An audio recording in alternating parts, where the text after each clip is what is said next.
Hey guys, how are you doing? Happy Saturday. Hope you're doing great. My name is Ariyike Akinbobola, aka Lady Ariyike, and you are welcome to Immigrant Success Stories. And this season, we're focusing on moving abroad, and I'm going to be having my first guest on, and he would be here shortly. His name is Tunde Omotoye. A lot of you know him as Tunde Tash, and we would get to hear his immigrant success story, his moving abroad story, and he's just going to tell us all about the journey. I see you all. I see all my ladies repping. Hey girls, hey sisters. I see you all. Thank you all for joining. You could have decided to be anywhere else on this beautiful Saturday morning, but you all decided to join me here on my very first edition of Moving Abroad Immigrant Success Stories. So I'm waiting for my guest, and once he joins us, we are going to kick this off. I see all your comments. I see you, Christine, Barbara, Yvonne, Tony E Studios. Okay, so yes, I see Tunde. Tunde is here. Awesome. I see you all, and we're just going to hear from the amazing Otoye, aka Tunde Tash. I'm just waiting for him to join. Hey! Hi, good Hi, morning. Hi, Lady Tunde. Ariyike. How you doing? I'm good. How are you? Good. Awesome. It's so good to have you here. Yeah, I'm very happy to be here. So thank you so much, Oh, for no having worries. me here. Really No appreciate it. problem. And thank you for joining. You are super Thank you. busy. So for you to take out time, to join me, I really, really appreciate it. Thank you. And I couldn't turn down the invite from you, so thanks. awesome. It feels good to have you here. So, Thank you. this is the first episode of Immigrant Success Stories. So I've had other live, series. I've done Ariyike Weekly. I've done a lot of things here on Instagram, Okay. but this one is very different and it's very dear to me. So it's called Moving Abroad: Immigrant Success Stories. And as I mentioned to you, I want people to hear from you. I would also love to hear from you.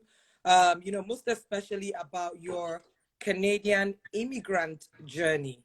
Uh, I see that you're very big on, promoting, relocations and helping people to relocate right.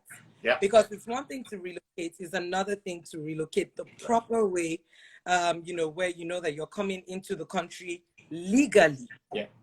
So I'm going to start off by introducing you because Okay. I have some of my followers here who have joined, and I know some of your followers are here as well who already know, all about the Tunde Tash, the brand, the Tunde Thank Tash. you. Some people don't even know your real name; they just think you're Tunde Tash. I True. didn't.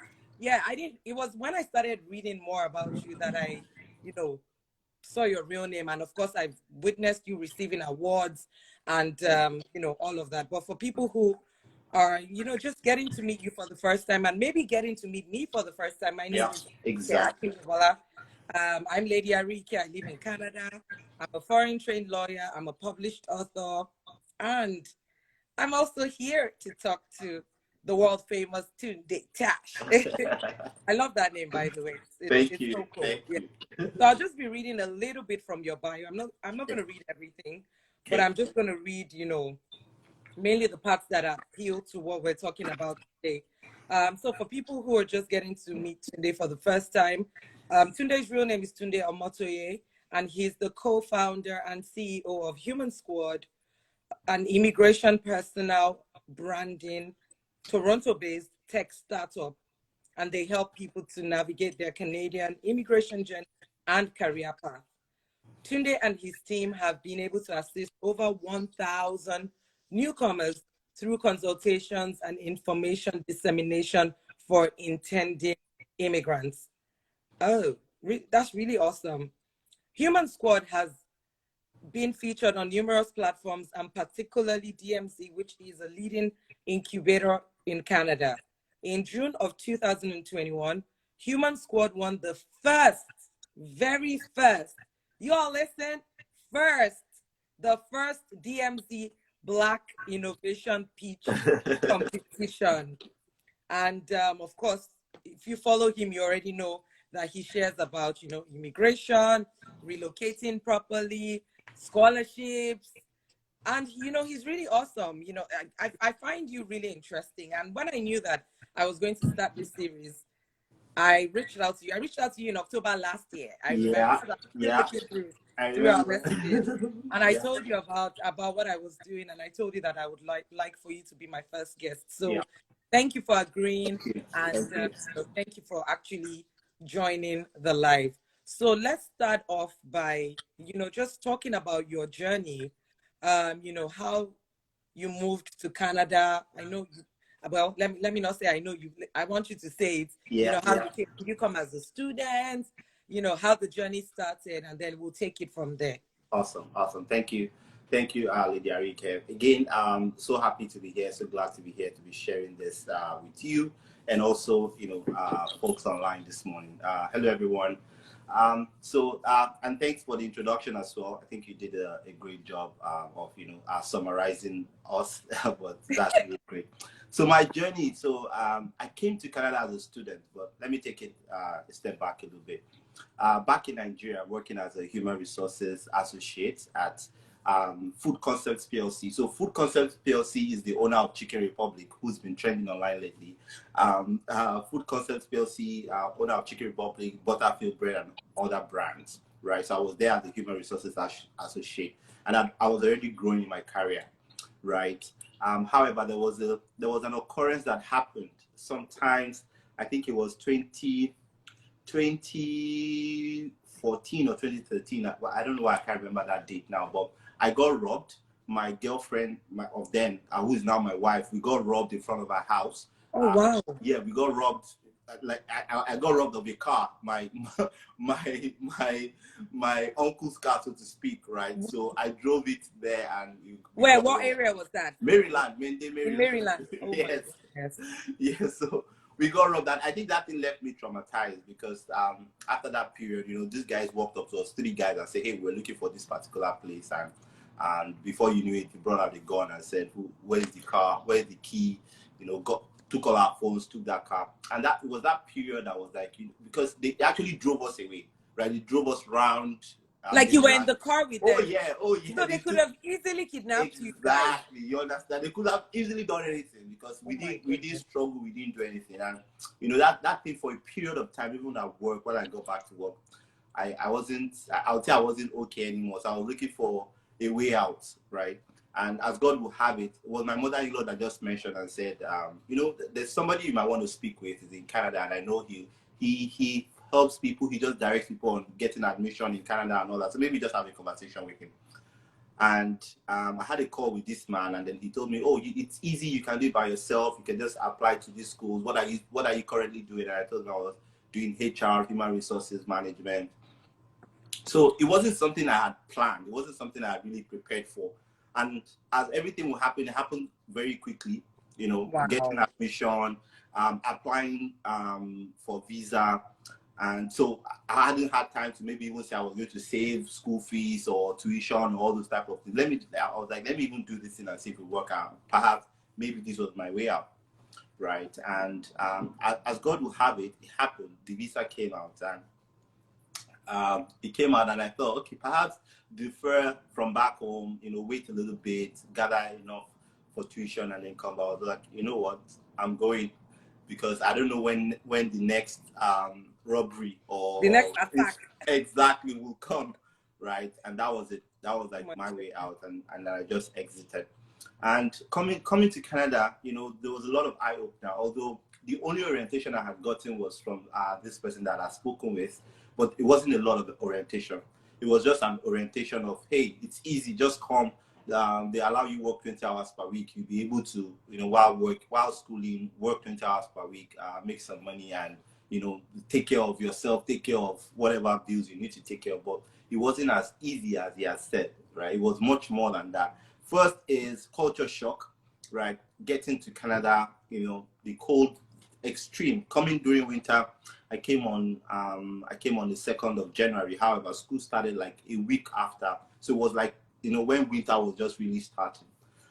culture shock, on winter, on communication style with Canadians. You are in class. You can whisper to somebody in Nigeria. We are good with that type of thing. You can call somebody aside and talk to them, but in Canada, everybody's talking out loud. You can hear what the next person is saying to you, even to your teacher in class. You can't walk up to the teacher in front and be whispering to them. Your conversation, everybody's hearing it in class. Those stuff, like, it was just so much of different type of, boss. Bus doesn't wait for you. You have to time yourself, make sure that you don't miss the bus. On weekdays, it's 30 minutes. On Sundays, it's 1 hour. If you longer, yeah. You have to wait another hour. So many of that.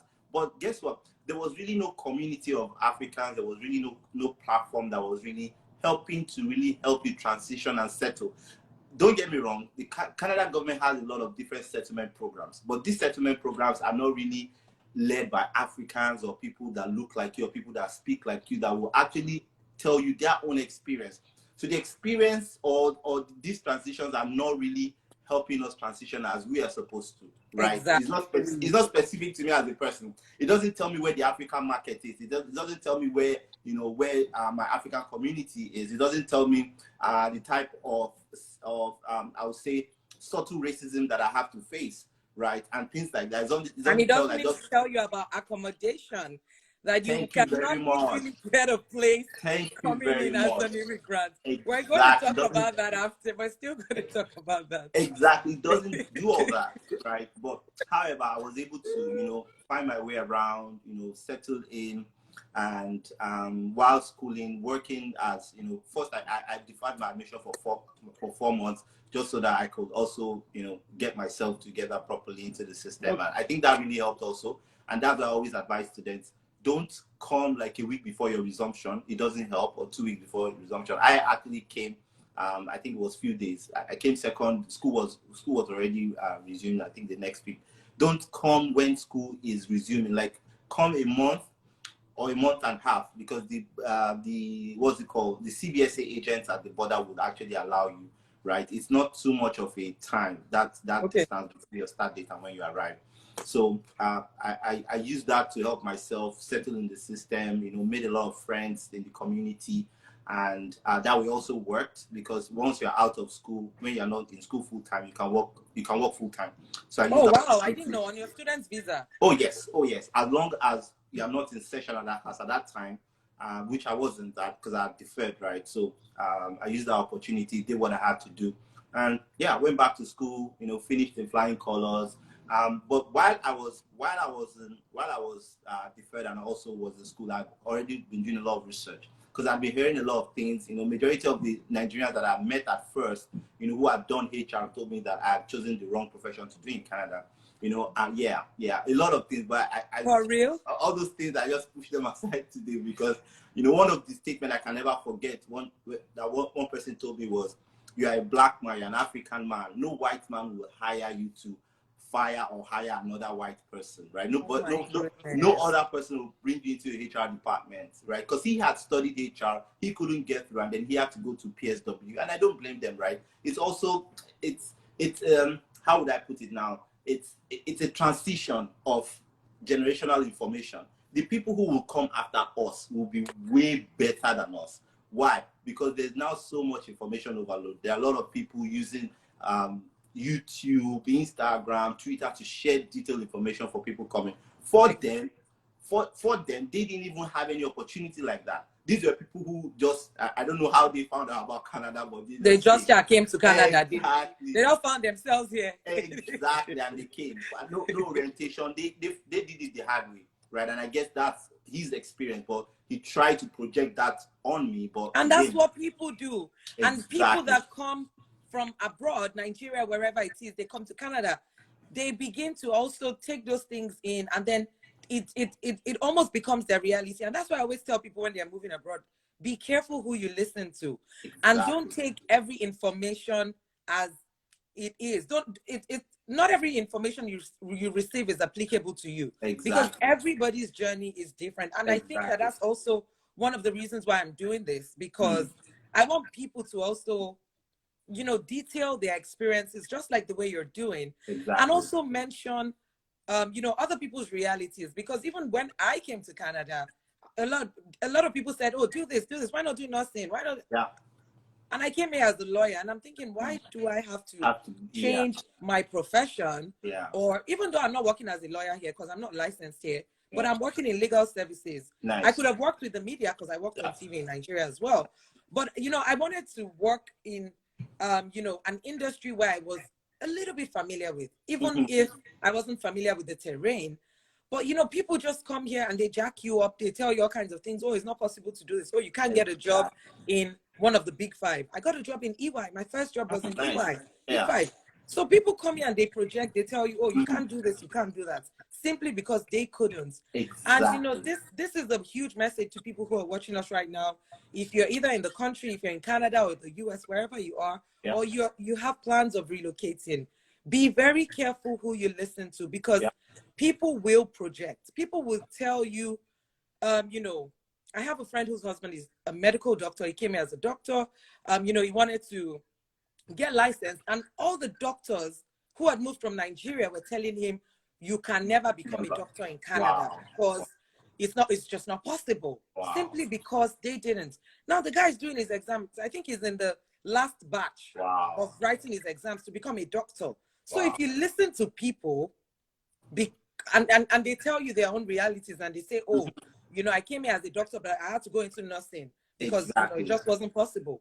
It's up to you to now take that, because information, as you said, is readily available online. You go online, you can get any information. I'm a lawyer, and we have Nigerian lawyer in Canada. Shout out to Moyo. Moyo is amazing. The information that Moyo dishes out. If you're a lawyer and you come to Canada and you wish to pursue that path, you want to become a lawyer, you get all the information you can and you start your journey. But then people who came here maybe 10 years ago or 15 years ago, some of them, you talk to them and they'll tell you, lawyer, Nigeria, you can never be a lawyer in Canada. You know, they just project. So I like that you're saying that. And I also like the fact that, you know, you took your destiny into your hands. Into my hands. It didn't belong to anybody. It was mine.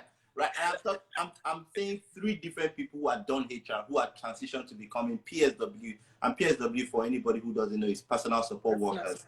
Exactly. These are people who take care of maybe sick people and old people. So they had to transition to that, and they were like, don't waste your time burning money to do HR. Go do this. And I'm like, yo, I'm coming from Nigeria. I have HR background. I'm passionate about HR, right? I'm looking to also get certified in Canada as a HR professional. This is what I want to do, right? I have to see how it plays out for me, and I'm going to put everything I have into it, and I'm glad I did. Yeah, I'm glad I did. I got certified while I was doing my internship, right? It was a difficult period, but I think one thing it taught me in Canada is, you know, if you put your best, even I think anywhere in the world now, any immigrants that you are, immigrants don't readily get it as other people would, like locals and people who grew up here. But if you actually, you know, immerse yourself into whatever it is you're trying to get, it usually comes out with great results. That's something I've found, right? And yeah, so that's the summary of, you know, how we started. We can take it from there based on other questions that will come in. So yeah, so that's how. Fantastic. Thank you. And you know, there was also one of the information that I picked up, which I didn't know before, was that as a student, you can defer your admission and then you can use that time to work. You can.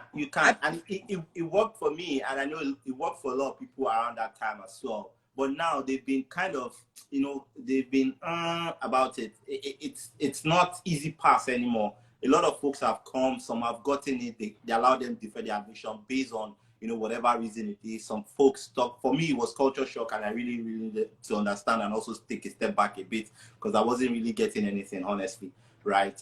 But for some folks now that I've found, is either they have to change a program or they change the school and then kind of use that to defer. For some, they just say, you know what, unfortunately, that deferral time has passed, so you won't be able to defer. Okay, awesome. Yeah, but if you do though, you'll be able to, as long as school is not in session, you haven't started yet, you can definitely work. You can work. Okay. Yeah. So that means with your student's visa, you definitely have a work permit, but like, is there a duration of the work permit? So your study permit is already written there that you can work 20 hours per week. Exactly. So it legally allows you to work 20 hours per week, and so it's the eligibility of your study visa. So if your study permit is ending in 1 year, maybe July next year. That's also when you can stop working by the time you're done school. Awesome, thank you. No Okay, so when I was snooping around the internet, you sent me your bio.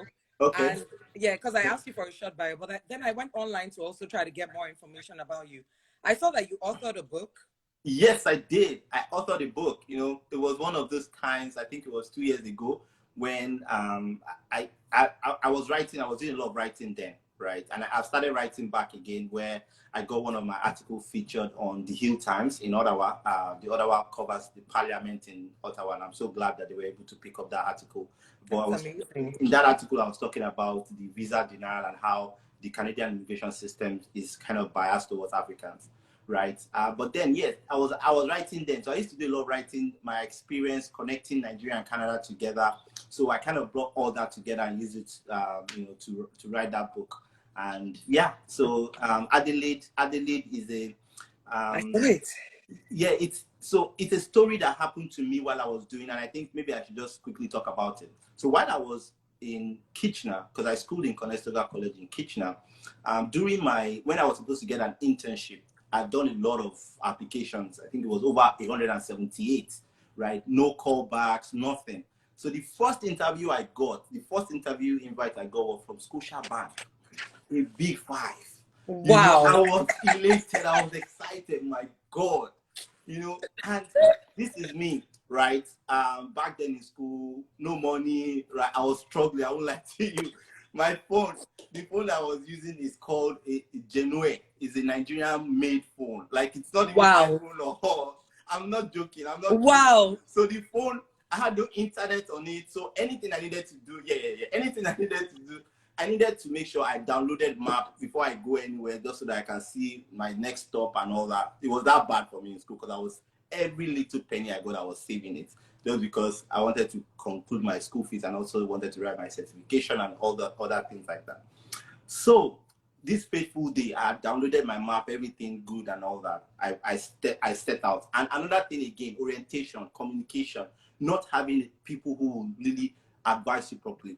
I wasn't supposed to take a go bus from Kitchener to Toronto. I did 3 hours on the road. I could have done it 1.5 hour if I had done the train, if I had done the GO train. But again, that orientation wasn't there to do the things the right way, because I had no car, right? So, but on getting to downtown Toronto, it was my first time getting to downtown Toronto. And Lady Ariyike, you know how downtown Toronto is. So imagine it's like coming from a village, right? And then they just take you from a village and they put you in the center of the city, and you're like, oh my God. And you're like, should I start running kitty kitty or running kata kata? I was like, so this is what I've been missing in Canada. I was like, this is the life. This is where I want to be, not in Kitchener where I'm seeing. This is the Canada that Drake sings about. This is the Toronto that Drake sings about. Financial district. I was wearing suits. I was wearing tie. That was actually the first experience I had, and that was what motivated me writing down my short book, Adelaide Street. So the name of the street I was going to is Adelaide Street, right? Yeah. That's the name of the street. That's where I worked. That was my first job, UI. Exactly. The building, the UI building. Exactly. So, and again, first of all, I was already running late. I think I got to downtown 2:50. My interview was for 3 p.m. So imagine I had to walk from the GO station. Union. I walked from Union to that place. I was supposed to find a way to take subway and all that, but I didn't. Maybe King Street too. Thank you very much. I didn't know how to navigate all those things. I just had a paper that showed me the number of the Adelaide Street place I was going. So what would happen? I started asking people, right, on the road. I said, hi, please, I'm good. And so I'm going to Adelaide. I'm going to Adelaide Street. And they're like, Adelaide. I don't think there's a street. Do you get so? And I had to show and I say, oh, Adelaide. Oh my God, I'm almost crying. Like what? At the end of the day, I got there, but I got there at 3:01 or thereabouts. Well, I got there. Wow. So I wasn't settled. The whole experience from getting from Union Station to that place had already disoriented my head. I was not myself. Right? I felt like I had been robbed. for the fact that I've been living in Kitchener all this while. Now I'm coming to this city. I've seen this whole place. I'm like, no, this is where I should be. And this is the guy that lived in Lagos. I am somebody that lived in Lagos. Exactly, you understand. And but unfortunately, I didn't get that job. But that thing, that experience in itself, I think, was also one of the things that sparked that, you know, that drive, that urge, that zeal to go back to Kitchener and say, hey, dude, you are not ending up here, right? And this is no disrespect to anybody. Kitchener is a lovely place. It's a tech, is growing tech. A lot of people are even earning much more than people in Toronto. But for me, though, I know what I wanted. And this is because I've lived in Lagos most of my life. I love the Lagos life. I love that, you know, being on my feet all the time, doing something all the time. And that was the vibe that I got from that Toronto. And that was when I went back, I was like, you know what? Whatever it takes, I'm going back to that place. I'm coming back here. Yeah. I knew I wasn't going to get that job already, though, because, you know, the interview, I wasn't myself. I was nervous. You were destabilized. I didn't. Lady Ariyike, I took elevator to the highest floor. So all that, you know, my first experience like that in Canada, I was like, oh God, and then these people were interviewing me. I was just saying gibberish. And from when one of the interviewers brought out her phone, I was like, I messed up. You know, she brought out her phone while I was speaking. Yeah. She brought out her phone for what? Yeah, like, she was just scrolling. I was like, I messed up. That was the idea I messed up. Because everything was just, oh my God. Everything was all over the place. You know, and yeah, but I'm glad we went that way, though, because it taught me a lesson. I needed to go out more. I needed to understand the environment, you know. I needed to come to Toronto to explore Toronto, right? So all that, yeah. So that's the crux of Adelaide Street and other short stories. Other short stories as well are in that book. I think let me just quickly touch on them. One of them also was, you know, my friend and I, we were invited to a school party while we were in school, and the person inviting us texted us and said it's BYOB. Like, what's BYOB? Bring your own bottle now. I said, bring your own bottle, bring your own beer. I said, how? You're inviting me to a party and I should bring my beer. I was like, oh my God, you know. So that also was another experience, you know, that it showed me what the culture here is, right? It's like, if you want to be irresponsible, let it be from your own hand. Be the one to bring all the drinks you want to drink and be responsible by yourself. Because for what you are drinking, yes. Exactly. For what you will drink what you bring.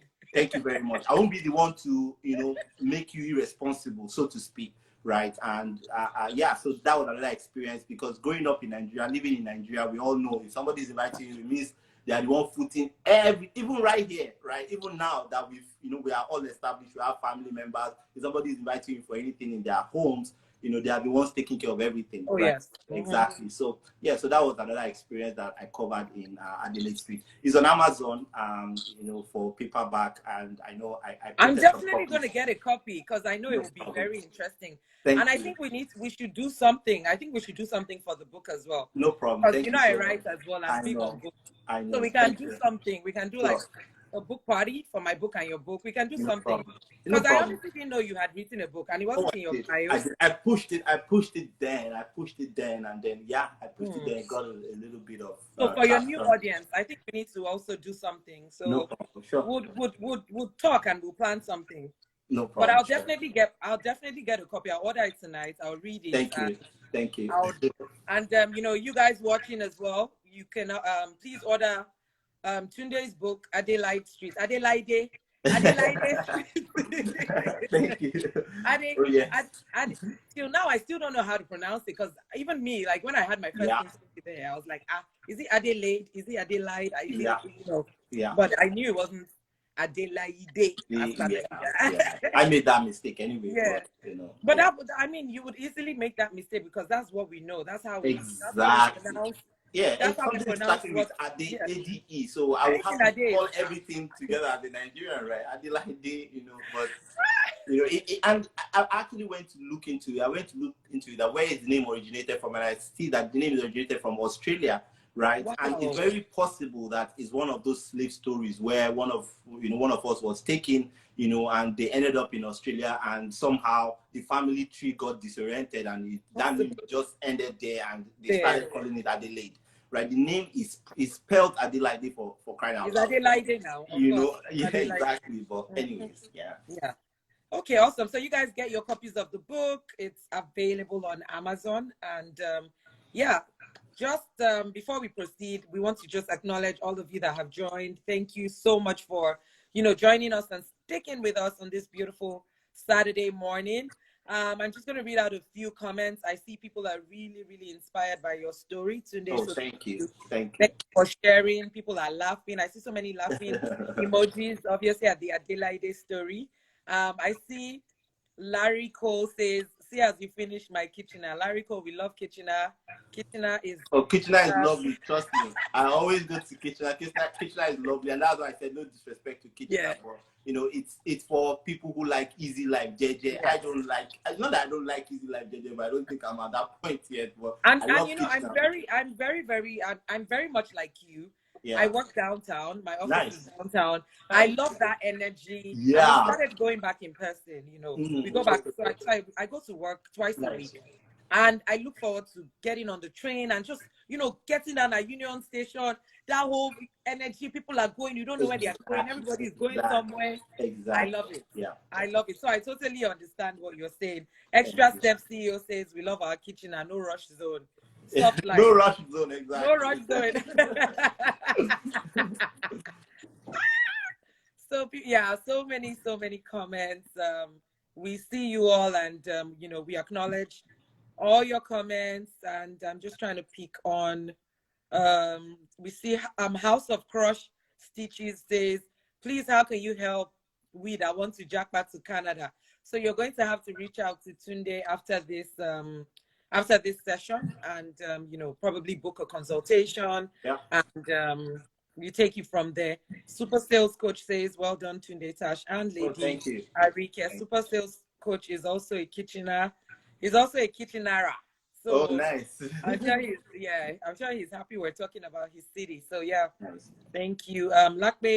Lakwe's Lifestyle says, leave our kitchen now. Oh, nothing with your kitchen. We love your kitchen now. I see so many, people are commenting. So thank you. Keep those comments coming. Rep your city. Let's know where you're watching from.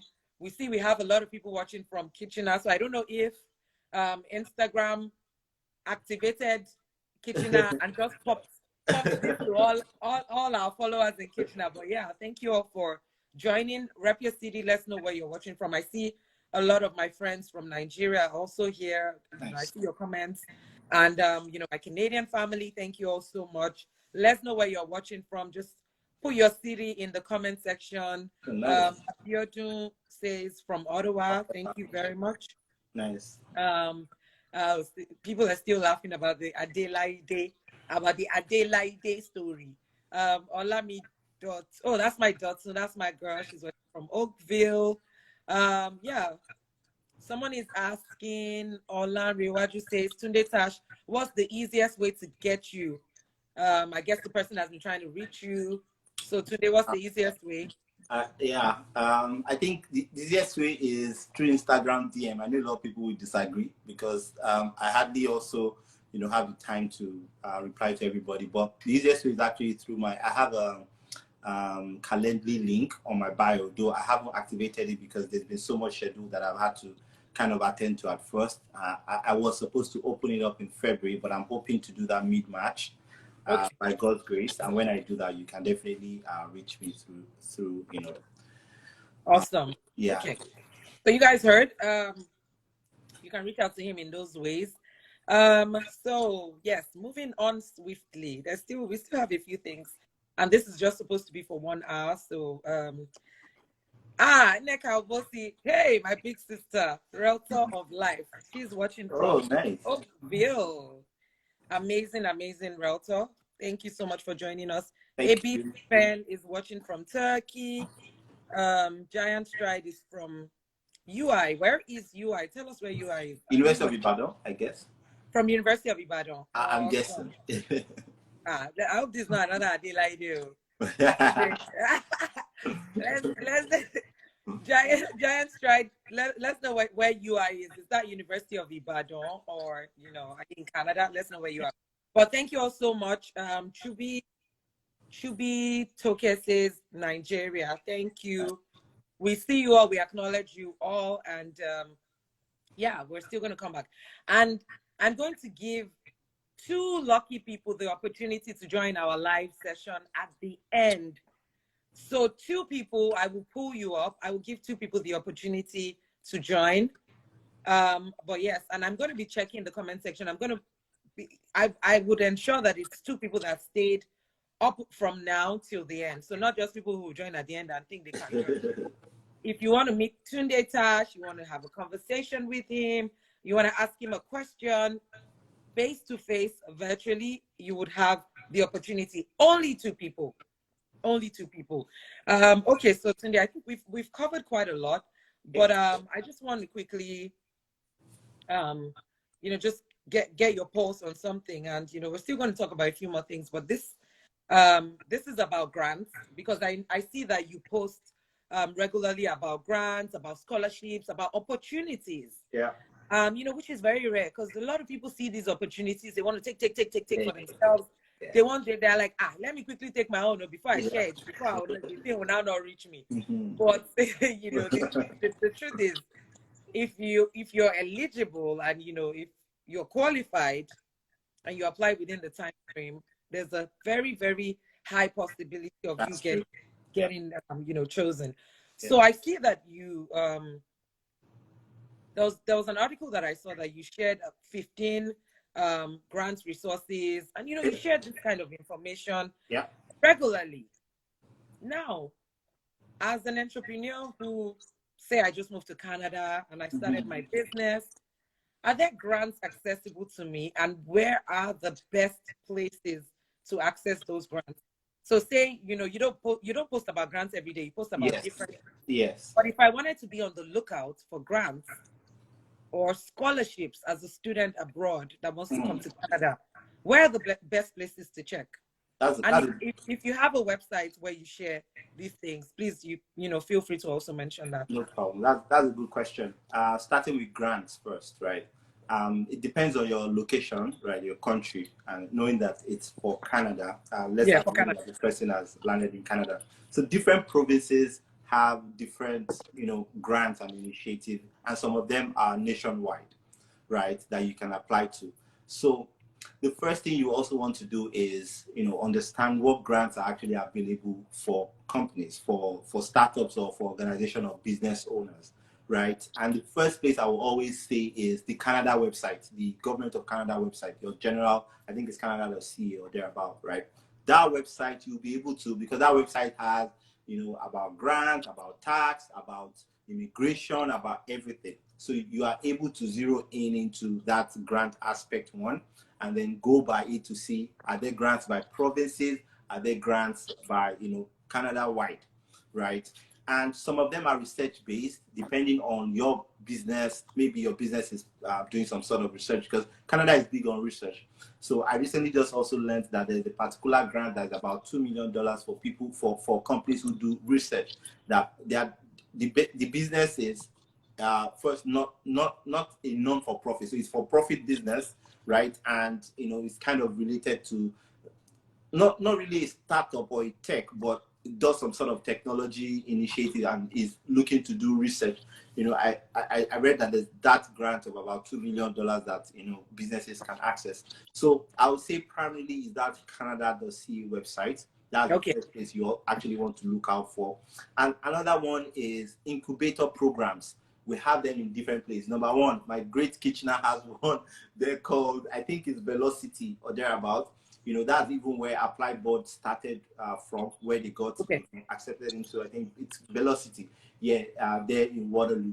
So those type of places, they also, they do different initiatives, because what they do is they can do like a pitch competition. They can do, they can take you into the incubator and sort of give you some cash and take some equity from you. So those type of things. So it's always dependent. For instance, I welcome you, Tosi Ajibola in NB.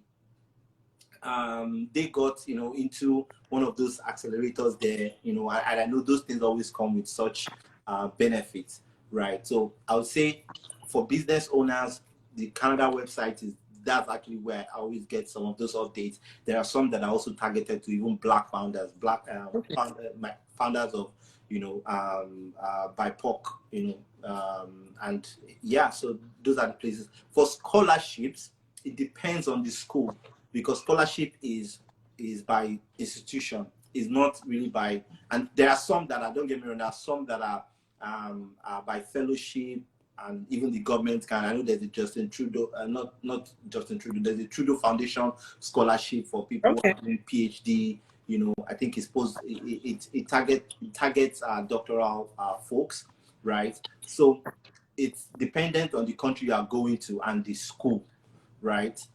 But to remember from the top of my head, there are 15 schools in Canada, though, that if you are looking for scholarship, those are like the primary place you should go to. They are called U15, right? And so you get more information about it by going to the website U15, so U15.ca. It's you will get information about those schools. There are 15 top schools in Canada. I know University of Toronto, University of Saskatchewan, I think University of Waterloo is part of them. Which other one now? McGill University, McGill in Montreal, and yeah, different universities like that. And what that website does is it also shows you the what's it called, the research funding available for these universities, and usually they are in millions of Canadian dollars. By the time you understand that, okay, this school has this amount of money that they always have for scholarship, and this is my program. I think one advice I can give is, for anybody looking for scholarship, the first thing you have to do is first make sure you have all your documents ready. You know, your passport, your certificate, your transcript, everything ready, and also kind of already have a drafted SOP, statement of purpose, for any program you are going to apply to. Next step will be, if you are looking to get, say for instance, a master's in biochemistry, right? I will go to a LinkedIn, for instance, and type fully funded scholarship biochemistry. It will bring all information about anybody that has posted about it. It could be a professor that has posted about it, that I have this funding and I'm looking for this person to join my program, right? And that way you can send them cold emails, you can send them cold messages, you know, just to say, hey, this, and I'm talking of formal presentation, you know, and formal communication of yourself and your intention to them, not just saying, hi, I want a scholarship or something like that, that will just turn them off and say, who is this? Who is this? Exactly, like a detailed presentation of yourself, why you need that scholarship. What are you bringing to the table? Exactly. Why do you need the scholarship? Exactly. Yeah. Exactly. What value are you adding? Exactly. Yeah. Exactly. Yeah. Awesome. So that's that about that. Thank you. And of course, if they follow you, they will see all the information, most especially on Twitter. I think you even have some information pinned on your page or something. I do. Yeah. I see a question that I would like to quickly answer. Somebody is saying, so for the business grant, what type of docs should you have ready? First is, I want to believe that you must have registered your business, right? You must have incorporated it. It's always good to do incorporation, right? Because with incorporation comes, you know, I think opens much more opportunities, not partnership or sole proprietorship. Incorporation makes it, you know, more kind of standard. So I want to believe you've already incorporated your business. So another thing is, majority of those grant applications is question related. They ask a lot of questions, right? One question could be, who are your target markets? What are your traction be like? What problem are you trying to solve? You know, when did you launch? What have you done since you've launched? You know, what's your projection in the next 5 years? What are you looking to really use this grant to do? How would they move you from this point to the other? They are usually like question based. It's like you are at an interview, really. Majority of these grants, it's not really about what you are submitting. It's not really about, you know, I'm submitting this document, You have to prove yourself. Exactly. You have to prove yourself as to why, because the truth is, a lot of people are applying for the grant at the same time. I think the last one we got was it's in the US. It's called SoGal Foundation Grant. That's the one we got last month. But that one, I actually learned that they were over, and I don't know how that is possible. But SoGal actually said they received over 100,000 applications. That's 100,000 applications. But wow, 16 people who won, and we were part of those folks that won for HumanSquad. So it's always competitive. It's question based, but you just have to show why you are different, right? You have to, yeah, you have to prove yourself. Exactly. Okay, fantastic. I like that we're talking about this, and this brings me to, us talking about June, in June of last year, where HumanSquad won the first DMZ Black Innovation Pitch competition. Yeah. So tell us about that. Tell us a little bit about that. Oh, that was it's a good event. Thinking about it now, bringing back memories, and because another startup won it this year, just last month, and I'm glad it's also another Nigerian startup. Awesome. Yeah. So they won it this year. They also went home with $20,000. So that was really amazing. So last year, because we've gone through the DMZ Black Innovation sort of program, so we're part of the people who were kind of eligible to come pitch for that event. Although we also had to apply to be part of it, right? And on the day of the event, we had 3 minutes.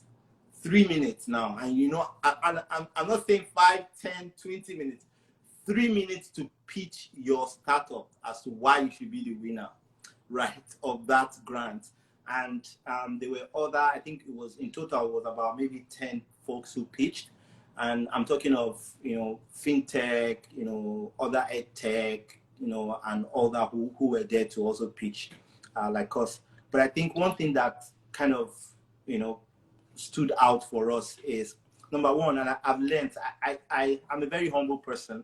I try as much as always to be very, lay low and humble. I don't blow my trumpet as I blow my own trumpet. So I'm a very humble guy, but I've come to learn that I'm very good at presentations when I'm presenting, and that's something a feedback I got from a fellow senior manager at work recently, where he said, your presentation skills is fantastic. And I think that's also maybe one of the things that helped me. I'm not sure, but I think I was able to really articulate properly in that 3 minutes the problem we're trying to solve, the solution it is that we are bringing to the table, what our traction has been till date, traction in terms of in terms of revenue, traction in terms of folks we've really, really assisted in terms of consultations instead of communication, right? Also, the roadmap as to where we are actually going and what we really want to build, right? I think I was also able to articulate that properly without giving them any doubt as to me not knowing what I'm talking about. So I think that also helped at that session that day. And I got like 4 questions from the judges after I presented, which showed that they were really interested and they really wanted to hear more, perhaps more clarity. And one question that I think might have really helped us to win, which was like the icing of the cake, was one of the judges that had asked that what was your exit strategy, right? And when investors ask you this question, what's your exit strategy? Some of them want to see if they can invest in you, because exit strategy is they want to see in 5 years, is this guy ready to sell his business so I can make my money and move on, right? I could have said, yeah, one of the exit strategies is to build the startup to a point where it gets sold and we move on, but I couldn't. And reason being that immigration is quite dear to my heart, in the sense that I, as an immigrant, have passed through that, and trying to build some sort of legacy platform where even while you're not there anymore, it's still running and people are still able to use it. Trust me, it's still at the seed level with what it is now. It can be much more, right? And that was what I was able to communicate, to say, no, the exit strategy for me, there's no exit strategy. Is really to build this to a point where, one is able to say, yeah, we built something where it's really, really helping people and it can compete with many other big startups in Canada. So yeah, but again, those are the type of things I believe immigrants can be keen into, right? Programs, such events where you don't look at yourself and say, will I win? Or even if you don't win, you're already a winner. Trust me. Yeah, getting in already. Exactly, getting the network alone that it gives you, the type of folks you meet and the type of information that you get. A lot of people that we met from the DMZ alone, we've been able to do a lot of things together and really get such information that is moving us to the next level of our stage of our startup and all that. Yeah, so that's it about the DMZ. And every year they do stuff for Black people. If you have a startup, if you have a business, it's good to give it a shot. Put in your application. They're always looking to increase their portfolio of Black founders within their network as well. Awesome. Thank you. Okay, so this you know, this segment that I'm Yes. going through is pretty much almost something that you've really covered, Okay. where you've spoken about, the things that you didn't know about Canada, the culture shock, and all of that. So this that I want to go to, this segment, I want to go to what nobody told me about Canada. So Mm. I will start. So I'm going to Okay. do one, Okay. and then you can also do one. It could be Okay, sure. something that you already mentioned. Sure, no So for problem. me, and this is something I mentioned earlier on, what nobody told me about Canada, the fact that, you come here as an immigrant, you have no credit history, nothing at all about you. You don't even have a job, and you want to get a house. And the landlord is asking you for your credit history, Yeah. and you are not able to get a house Yeah. because you have no credit history. Yeah. Hey, Yeah. I just moved from Nigeria. How am I supposed to have credit? Even in Nigeria that I've lived all my life, I don't have credit history there. So how am I supposed to have a credit Exactly. history? And I think that this is something that a lot of immigrants struggle with, and they don't talk about. Like, it's almost like it's a given that you come here and then you're house hunting, and the house that you really want to rent, you can't even get it because the landlord is not convinced that you're going to be able to afford to pay. So you have people paying. I have friends who paid 1 year's rent, like they paid for the whole year because Wow. one of my friends paid for the whole year. She said when she went to the bank that her banker was congratulating her and saying, "Oh wow, congrats, you're buying a house, like down payment," like when she did the draft. And she was like, "No, this is for my rent. I'm paying for a year." And she was like, "What? Why? Yeah." She was like, "Why? What?" So people have to pay, some people 6 months, some people 1 year, some people have to pay 3 months upfront because the landlord is not convinced that you are going to be able to afford to pay your rent. So that's my own, what nobody told me about Canada. So Tunde, what about you? What's yours? Well, what nobody told me about Canada is that if anybody invites you, especially, I think even us Nigerian now we are already keen into that culture. If anybody invites you to come out, let's go have coffee or let's go and eat, is that if somebody initiates that thing, it doesn't mean they have to pay for you. You need to hold your wallet and have your own, money.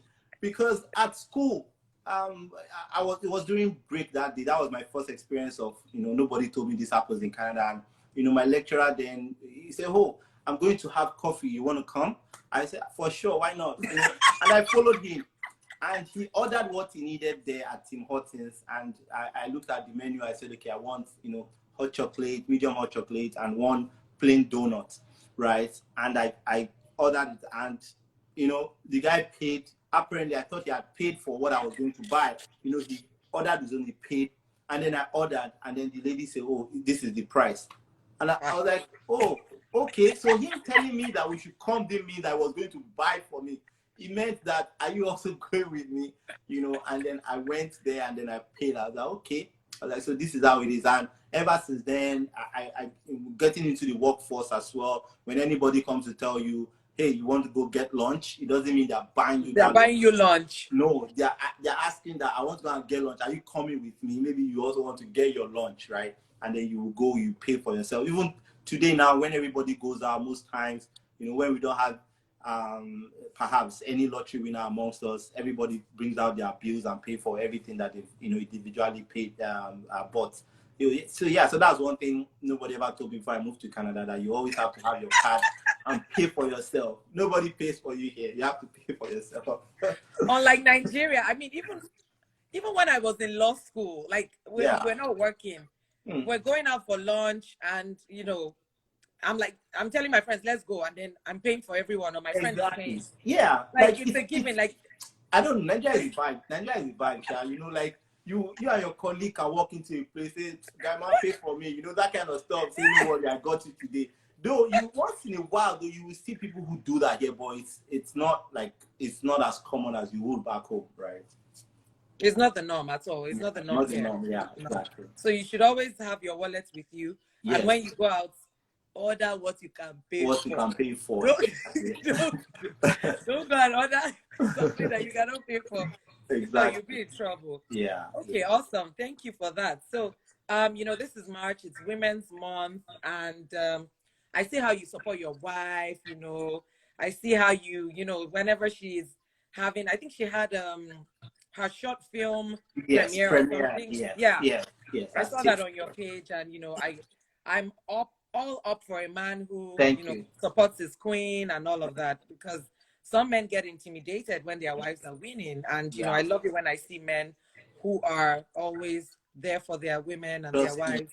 trust So me. I'm part of those men that if she can even win, so that I can even be chilling at home, so that I can be crossing my leg. I'm fine. Trust me, I'm part of those as men in, that she are should just keep totally fine. winning, winning, winning. Trust me, trust That's me. how Yeah, that's how it should be, as it should be. yeah, So I want you to, so two messages.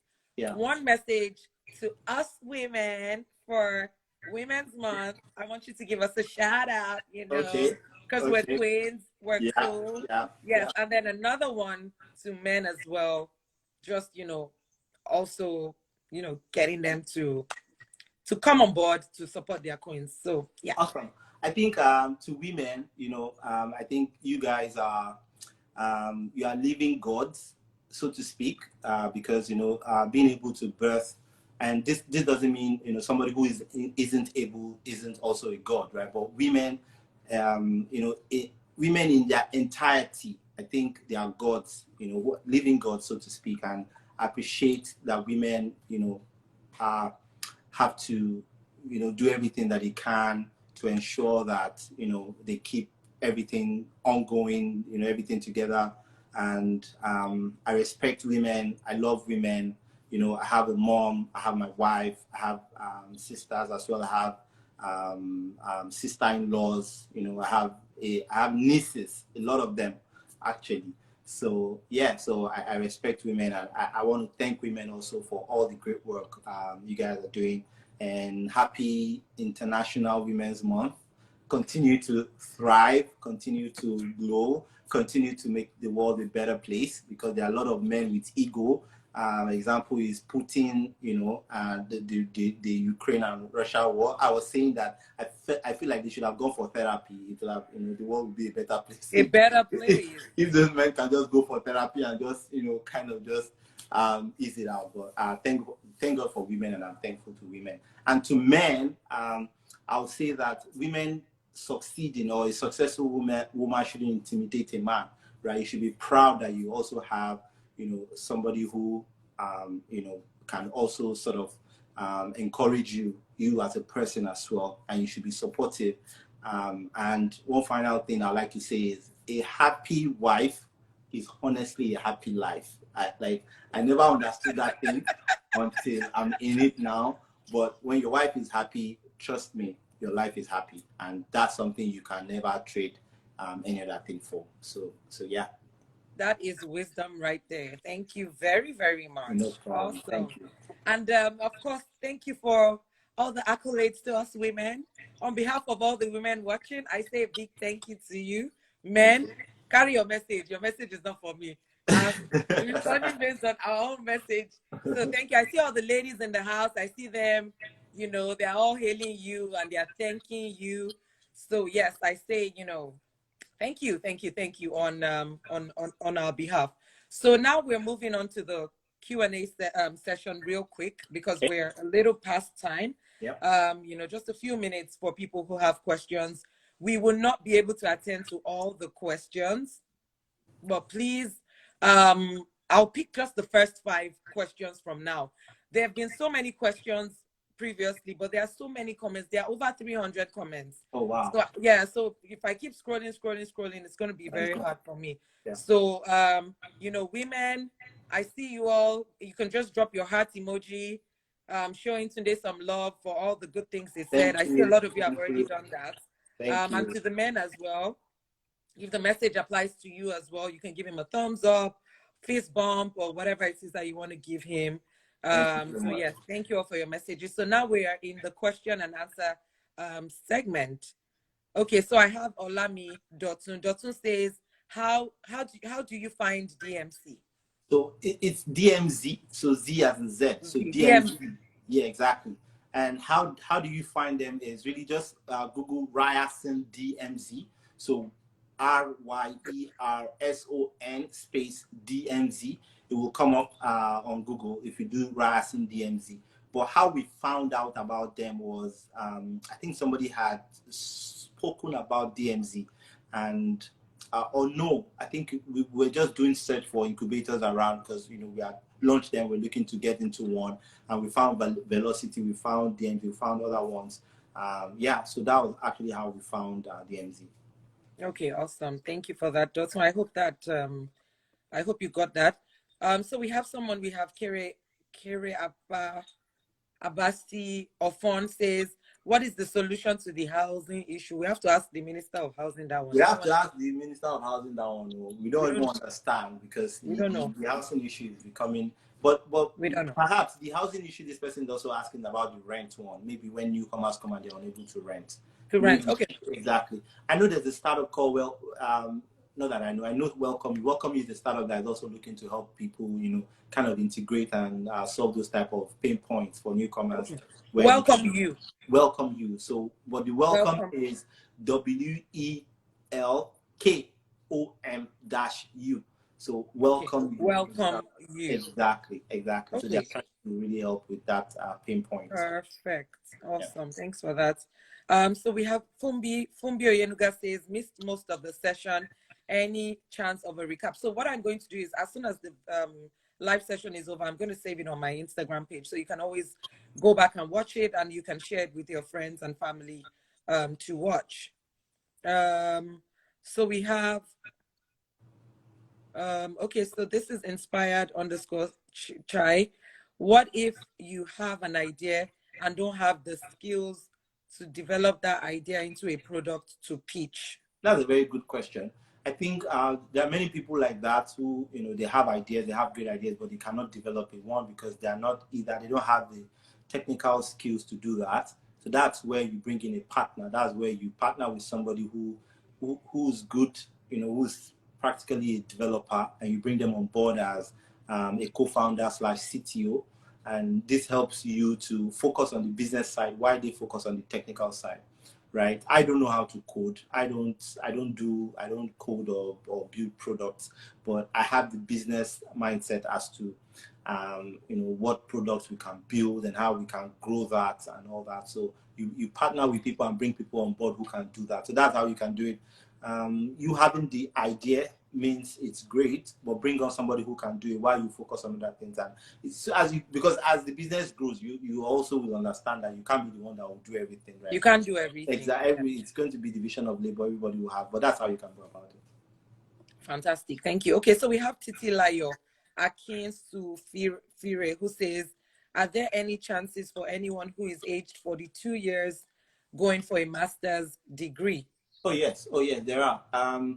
We've in the past, I think it was around November or thereabout, with two of our clients were over 40 and they got their visas approved. So it's not a problem. You can definitely, age is not, when it comes to schooling, although one will have to review your background, your experience, your education, what have you also done before, the financial capabilities and all those type of things.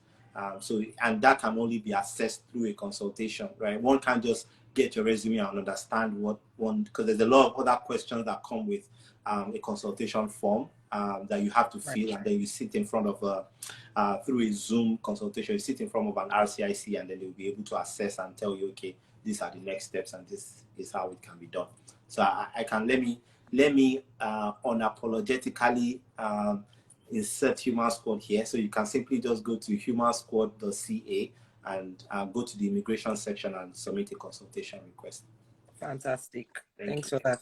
And if you have a similar question as well, please, that's the response. Just go to humansquad.ca, right? Yes, humansquad.ca, yeah. .ca, yes, and book a consultation. Okay, so we have... I apologize, .com. .com, okay, humansquad.com. Yeah, thank you. Go to humansquad.com. HumanSquad. Yes, human being.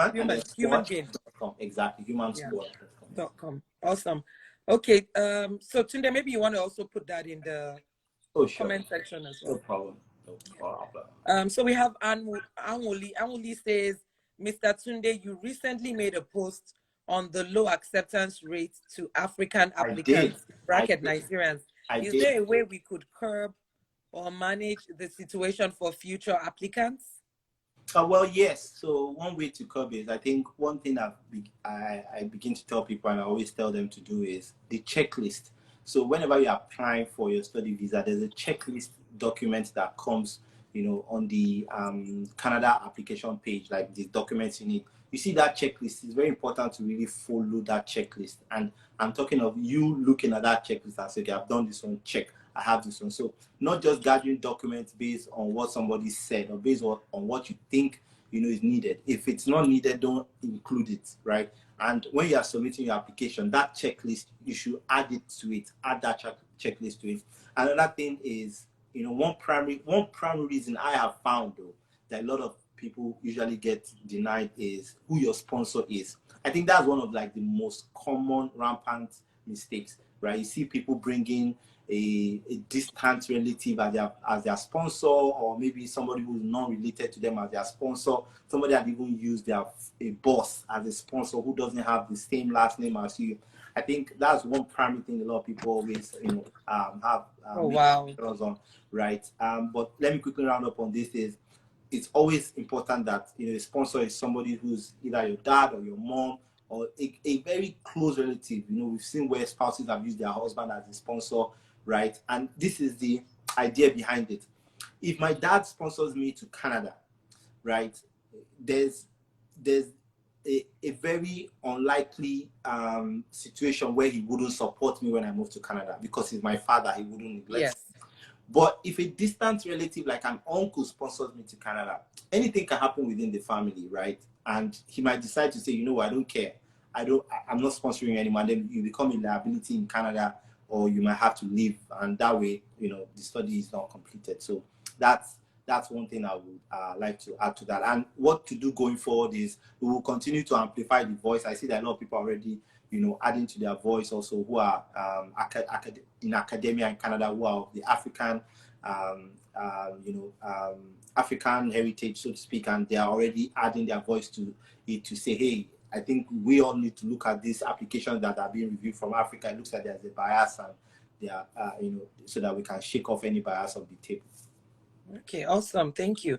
So I said five, but I'll just add maybe two more. I am Kachi says, please, having a year program with PGWP, is it risky? How can one manage it? It is risky. It's what I did. I know a couple of other people that did it, but I'll say, just, to have rest of mind and to avoid any sort of shalaye, just try and do your 2-year PGWP. I know what's that? What's PGW? Okay, PGWP is postgraduate work.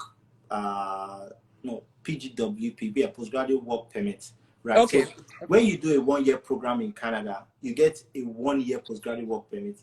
When you do a 2-year program, you get a 3 years postgraduate work permit, right? So with a 3-year postgraduate work permit, you are more relaxed and you are able to gain work experience within that 3 years, and also helps you in case you don't get that job immediately you are done school, right? Let's say you don't get a job in the first 3 or 4 months, you are still covered with a 3-year work permit, postgraduate work permit. But with a 1-year postgraduate work permit, right, it's risky, because what if you don't get the job in the first 6 months, in the first 4 months?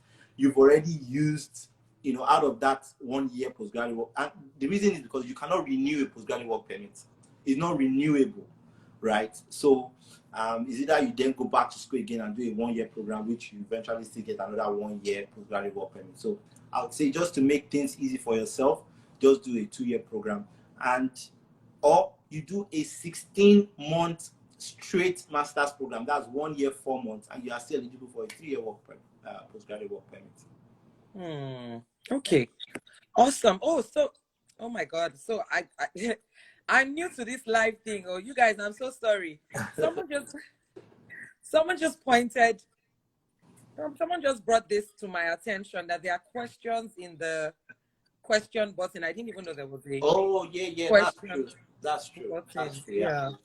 So, oh my God. So, and these are people that, okay, so let me tap this question. Can you see it, Tunde? Yes.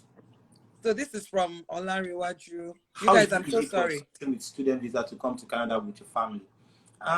So the thing is, how it's done usually is the primary applicant comes to Canada first, either the husband or the wife. You come to Canada first, and when you're in Canada, you then apply for your spouse, and your family to join you. So how it's usually done is the spouse comes in a month or two. You apply for your other spouse, and they join you. So what happens is that other person who is coming to join you gets an open work permit, and is always to the eligibility of your study visa. So if you have a study visa, say that was issued for May this year till let's say May next year, for instance, maybe it's just a 1-year program. Their own open work permit will be till May next year as well. Yeah. So it's always also advisable that the spouse concludes their own application and comes first, and then they quickly put in the application for the other family member. Okay, awesome. Thank you for that. So this second person, I may not be able to read everything. You guys, I'm so sorry. No problem. I think you can just do it the same way you are doing it, and it keeps popping on the screen. So I don't, for some reason, this one popping from Aquia? Do I need to take, okay, I think I need to X this one first. Okay. Yes. Okay, so this is from, I don't know if you can see this one. It's from Akbaka. Please, no more questions, because I see people are putting in more questions. So, guys, I'm sorry, no more questions. I'm just reading these ones because they posted the questions ever since. Okay. Tunde, can you see the full question? Or you it just says, please, how could you share on how you, and that stopped there. So. Okay, so hi Tunde, sorry to hear about blah, blah, blah. Okay, so let me read it. It says, can you share how you got funds to sponsor yourself? You mentioned that earlier on. Yes. So please go back and watch the live, the beginning. He said all of that. He shared his story. Did you get a scholarship? A lot of people have gotten admission, but got stuck on funds. Yeah, I didn't get scholarship. Yeah, remember that I was already working in Nigeria, right? I was the HR associate. So I also had some small savings like that. Even though when you come to Canada, that saving is not much because of the exchange rate. But yeah, I didn't get the scholarship. But when I got here, I now realized how to get scholarship, and I started using that information to pass across to folks. Okay, awesome, thanks. Inspired Chi, does work experience have to be in the field of study or just any legal not just any legal work experience. It's always advisable that it's that field of study, actually, primarily, right? But also, it also now depends on the NOC code, right? So if you're applying on some certain NOC code, ensure that what's it called now? That's accountability, that's duties that you're performing is what that NOC code actually defines, right? So those are another thing you want to really look out for. Okay, so just this final question. Yes. So this is from MBVH. Hello, Mr. Tunde. I have a question concerning your recent post on Twitter about taking breaks and studying. I have a friend who would be done with studying in April and got another admission for the fall semester. Do you think the break would affect her chances of getting 3 years PG? It will. It will. You shouldn't. So the break as defined on the Canada immigration website is no scheduled breaks. That means that although it depends. So if the other program that they are starting is another 1-year program, so that it doesn't affect, as long as they don't.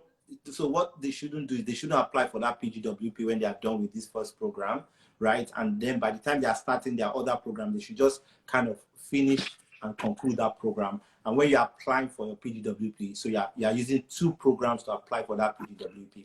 So I'm assuming that the other program they are doing from fall is another 1-year program. So that way they get eligible for their 3-year postgraduate work permit. Awesome. Thank you very much, Tunde. So I'm going to pull up 2 people to meet you. And I'm going to call. Okay, so I'll bring Chubit, okay? If you want to go live with Tunde, I'm going to bring you on. And then one more person.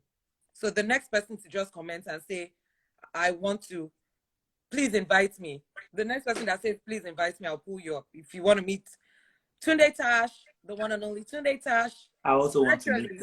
He also wants to meet you. You're meeting him almost in person, virtually. Once in a lifetime opportunity. Okay, so I have Inspired. She says, me, and then the other person that I called was Chubitoke. So you guys send me a request. I will add you, just those two people. And so many people are saying me. You guys, I wish I could call everyone, but I'm sorry. Today has several Invite me too. I want to be invited. So Inspired She send me a request, or I don't know. Let me try. Okay, so let me try to bring. I don't know how to bring them. Sorry guys, I don't know how to bring you. Just request to be here. Request to join. I don't know how to bring you guys. Send a request to join the live.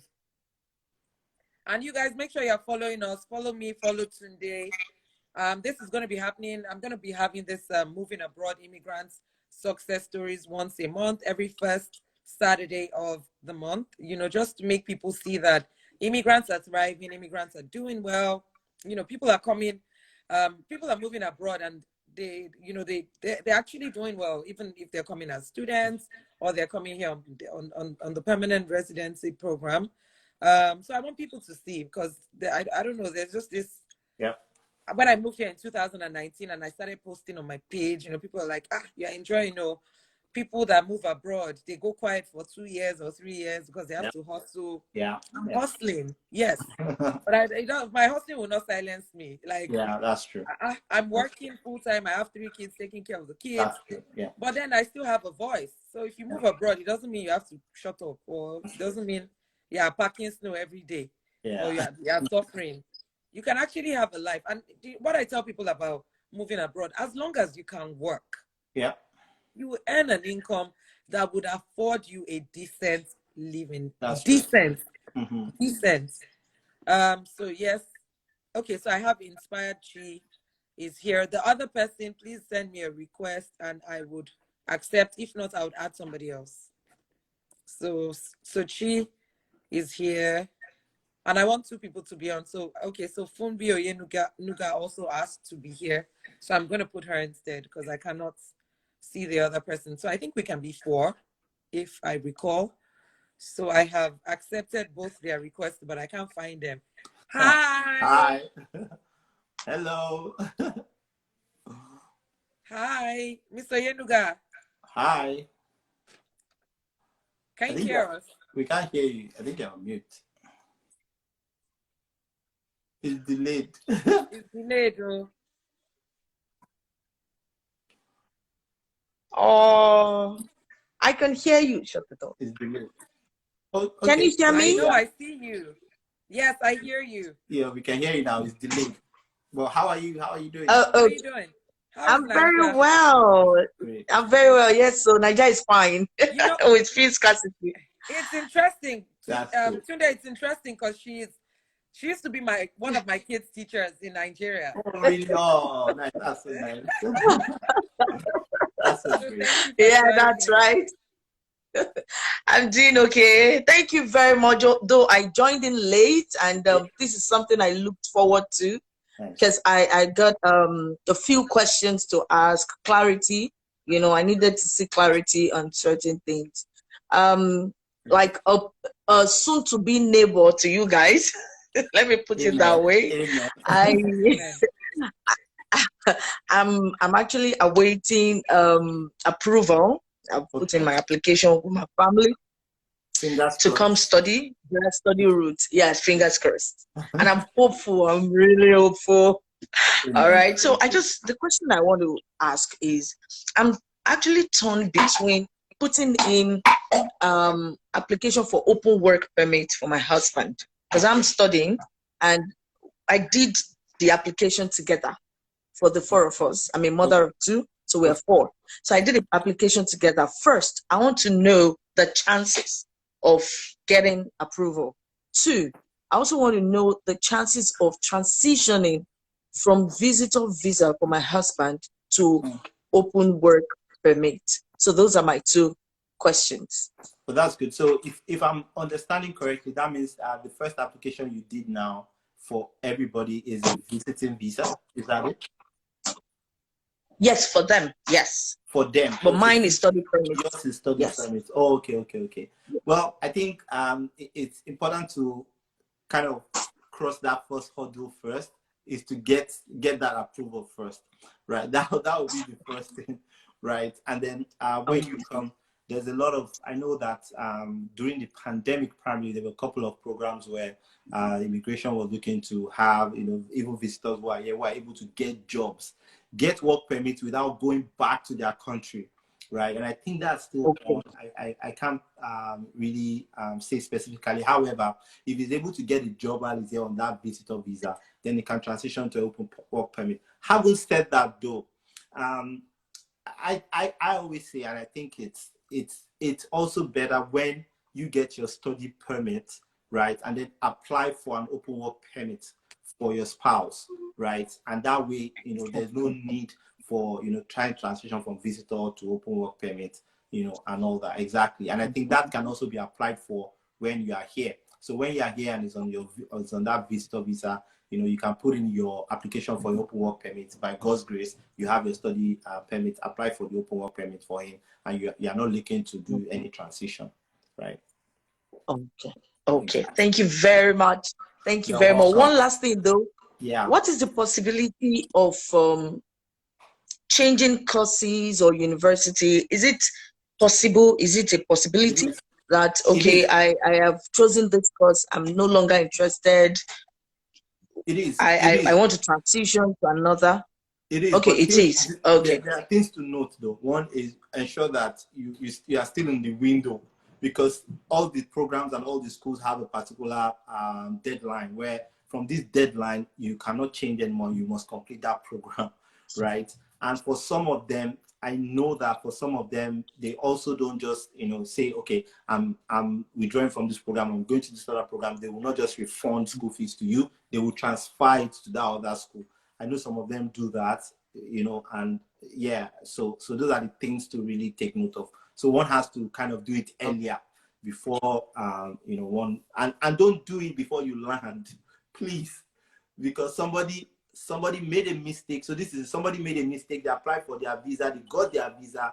Before they came to Canada, they changed the school, right? At the border, the CBSE officer realized that the school he's asking her is not what he has on the record, right? And then that ensued a lot of conversation. And I don't know how that ended. I can't remember I don't think she was returned, but I think there was a lot of issue, and you don't want to do that. Make sure you get here first. You go to your school and have that conversation and do that sort of transition. Okay. Awesome. Thank you very much. You're welcome. Really insightful. Thank you for the clarity. Thank you. Regards to the boys. Yeah. Nice to meet you. All the best. Yeah. And we'll see you soon. Yeah. That's great. Amen. Yes, by God's grace. Okay, so one more person. Yeah, we'll see you soon by God's grace. So one more person, and then yeah, okay, so we have so I think you have to close it. I'm trying to. You can do it. So at the top you say drop down. Okay, she already left. Okay, yeah. Hi. So that's Tribute okay. Yeah, my name is Mr. Tunde. Hi, Lady Ariyike. I'm good. How are you? My name is Balugo. Where are you joining from? Lagos, Nigeria. Oh, nice. Is there fuel? Okay, is there fuel? Is there fuel now? There's light. There's no fuel, but there's light at the moment. Nice. So I have a few questions. I recently just started processing my study in Canada. Okay. I applied to few schools. I was very specific about 2-year program because of the duration of the postgraduate work permit. Great. So when I get the admission, I plan on the money in my account for my proof of fund might be a lump sum. So I don't know if my mom can be a sponsor to me, or she could just give the money to me as in a gift of deed. I think that's the best, though. Let your mom be a sponsor. It also kind of shows ties back home, right? Because that also it shows ties. Because if you just have the money and you're the one sponsoring yourself, that means you also have to prove ties back home. But your mom is sponsoring you. Yeah, go ahead.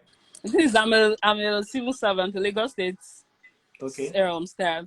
So to be realistic, even if I have the money in my account, they will definitely ask for my pay slip, and the salary I'm getting cannot it won't appear to be enough to Exactly. be able to fund myself. Okay, so you see why it's also important that you just have your mom be a sponsor. I will But can actually she even give me encourage the you. money? Can she give me the money instead of her being my sponsor? No, I will just advise that she should be your sponsor. Right, let her be your Okay, sponsor. okay. Of course, you still have to show your statement of account, though. You know that you also have to Yeah, show yeah, that I you know. have you have fund, you can take care of Okay. yourself, but let your mom be your sponsor. Right, I will actually even advise Okay. it makes sense. Okay. Yeah, have you Thank gotten the you. admission yet? Not yet. I'm still waiting. I think they have a lot of admission, so they are still Okay, reviewing. It's been a while, but I sent them okay, a mail over the week, okay, no so I problem. got a Well, reply that they're still under review. okay, no problem. All the best. I pray it All works the out. best. Yeah, yeah, Thank Let's you. know no how it problem. goes. Reach out to us when you Sure, get I here. already sent Mr. Yeah. Tunde a DM. I sent him a DM and Okay. human something. Human squad. Human Yeah, squad. Human yeah, I squad. sent a DM to them soon. Yes. All right. Thank you so much. Yeah, thank you. Thank you. Nice Okay. meeting you. Yeah, Bye. thank you. Bye. Okay. Awesome. So we have about 6 or 7 more requests. I'm sorry, guys. Tunde has to go. I have to go. I Yeah. wish I could pull everybody up, but it's not possible. The person that I was supposed to. Okay, so Tunde, one more person. The person I was supposed to bring up, she's here now. Okay. Inspired. She couldn't join, or he or she couldn't join early on. Okay. So I'm trying to bring them up, and that's the final person. And then we'll close. We call it a day. Hi. Hi. Hi, how Hi. are you? I'm good. How are you? Hi. Hi, Mr. Tunde. Hi, Lady Ariyike. Hi. Where are you watching from? Where are you tuned in from? Hamilton, Ontario. Oh, nice. Oh, Oh, yeah. Just hey. in our backyard here. Oh, nice. All right. Yeah, yeah. How are you guys doing? Good. We're Good. doing great. Yeah. Okay, thanks for letting me and making me part of this. I asked the question. I have two questions actually, and I'll be quick. My first question was as regards the idea and having to get someone to help you, right? Yeah. So I just wanted to follow up on that. Like, is there like somewhere where we can get like developers? Because I know these things are cost in capital intensive, Yeah. and as someone who doesn't, as in I don't have that capital, right? So two things: is there places where you can get like maybe, for example, developers or people with technical skills who can help you even as a startup and all of that? You guys develop this idea together, and also not risking, selling out your idea, right? Those are the two fears that I have Okay. about this developing ideas with strangers. Okay. I don't know if there are other resources that help people with such situation. Okay. And Yeah. should I ask my second question or wait? No, I can just quickly answer that one. So that's actually a very Okay. good question. And I think how I would approach it, I'll first ask is, do you work in the tech space or not? Or your community, do you have any friend or do you anybody, family, friend? No.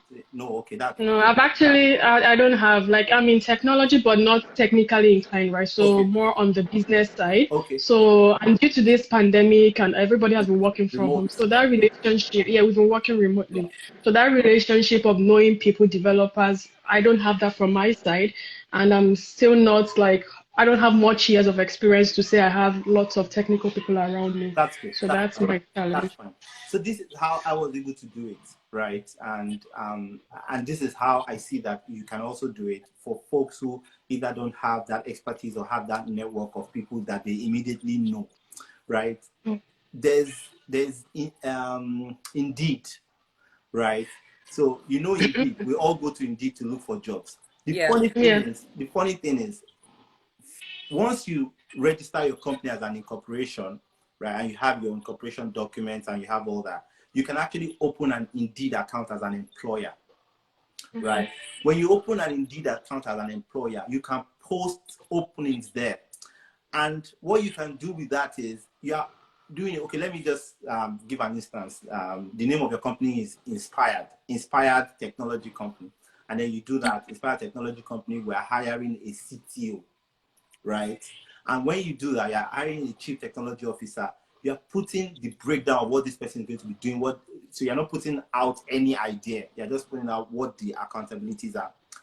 But for the compensation, you are saying this is a company that is just starting and you are only being paid equity, no remuneration, right? So when we started, we had somebody who was like a tech person with us, but then we were looking to hire a CTO as at that time. Though now we now have our CTO because we made ourselves all Black founders, right? But then we're thinking, oh, let us diversify. Let us look for, you know, a Caucasian CTO so that it will also help push our brand and all that. We did that. But guess what? We actually got a lot of people who applied. You are not giving out your idea. You are just putting it out there that, hey, I have this startup. I have this idea I'm building. I need a CTO, but you're not getting paid. You're just getting equity and we're building this together. Trust me, a lot of people are going to apply because there are also a lot of folks who are in the technical space who are not getting opportunity to build anything with anybody because nobody is asking them to. So when they see things like this, they like to jump on it, right? And then that way, trust me, we had a lot of interviews. And the people that we're talking to, I'm talking of people that were like VPs already of places and all that, right? Wow. Yeah, exactly. We actually had those type of conversation, but at the point we put a stop, we put a pause to it again and had to reevaluate. Are we ready to bring somebody like this on board? Are we really trying to build because we think that with this kind of person it will fast track our startup and that type of sort of diversity? And we say, you know what, we just make it all Black person. And today we have a CTO, somebody I've known for since I actually landed in Canada. He's also in Nigerian, a great guy, and we're working together now. So that's how you would approach it if you don't have anybody in your network, and it does really work. But you want to start with registering your company though, because with that you can, because you can't post on Indeed. Because the first time I tried to do before actually, you know, doing the whole registration and all, Indeed will close your account, they will flag it, you know, because they actually ask for different things. They ask for your ID card. They want to be sure that these are not spams, that people are just that's very important. Oh yeah. So that's how I do it. That's how I did it. I tried it with Fiverr and I got scammed. So No. I would rather go hang out with places people are going to, like serious people have resumes and they are going to apply for. You will be able to review resumes. You will see the experience. You see all that, right? So that would help. Thank you so much for that tip. Thank you. I really appreciate it. And my second question, I know that the immigration questions that have been coming is as per school, people coming via school. But I have a question about, I don't know, this helpers, I don't know what it's called, but the caregiver route, right? I don't know, caretaker, I don't know if HumanSquad has that services also, because that's an area that... Well, we do. It's all services that our RCICs are, you know, competent in. Do all sort of what's it called, immigration services. I know that the caretaker program is always, you know, you have to get a job from outside. It's always kind of harder for people outside because they have to get a job, then come, then work 2 years, then they're eligible for the work for the PR, right? But people who are here to, when they are finished their program, they get a caretaker.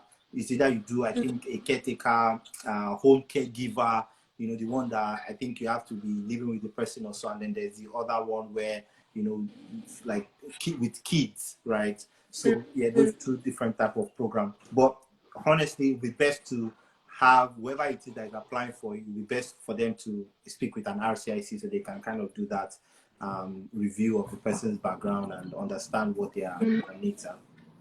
Okay. So can they reach out to HumanSquad? Can they HumanSquad.com. Yes, HumanSquad.com, and you can also just send an email, a DM to. I will send a DM. I'll send a DM. I need to follow up for someone. Thank you very much. You're welcome. Thank you.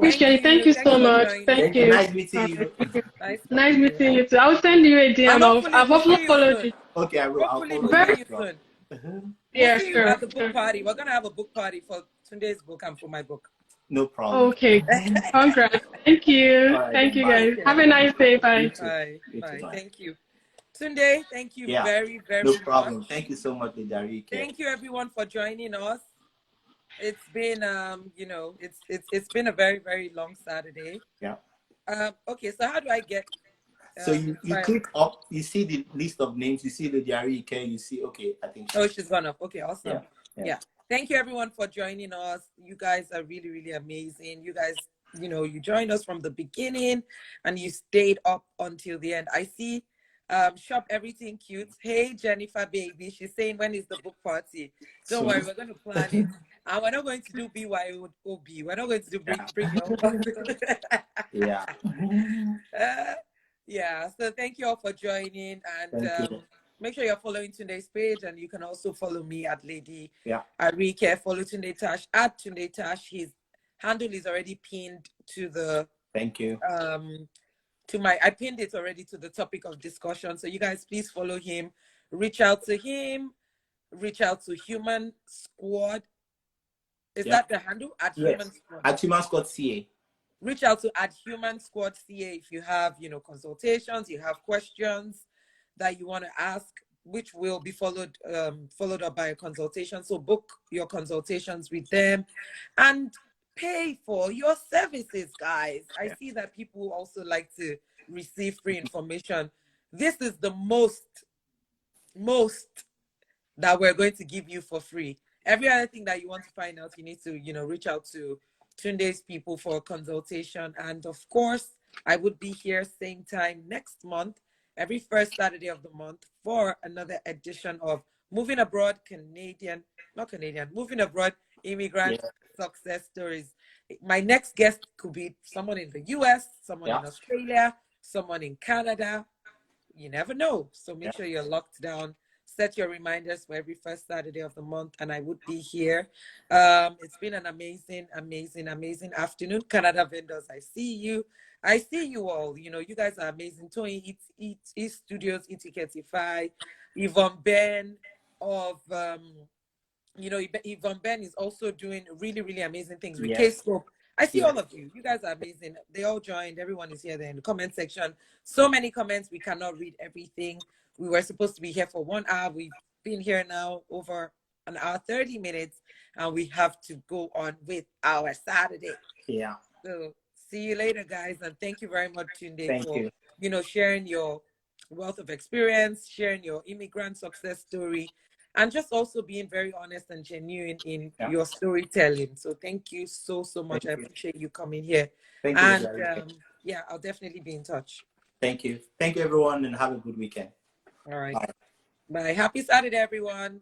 Happy Saturday. I'm going to save the video so that, if you want to share with your friends, if you want people to come back and watch it, they would have access to it on my page. Bye, guys. House of Ajoke, I see you. I see you all. Thank you, everyone, for joining. Have a fantastic Saturday. Bye, everyone. Take care. Bye.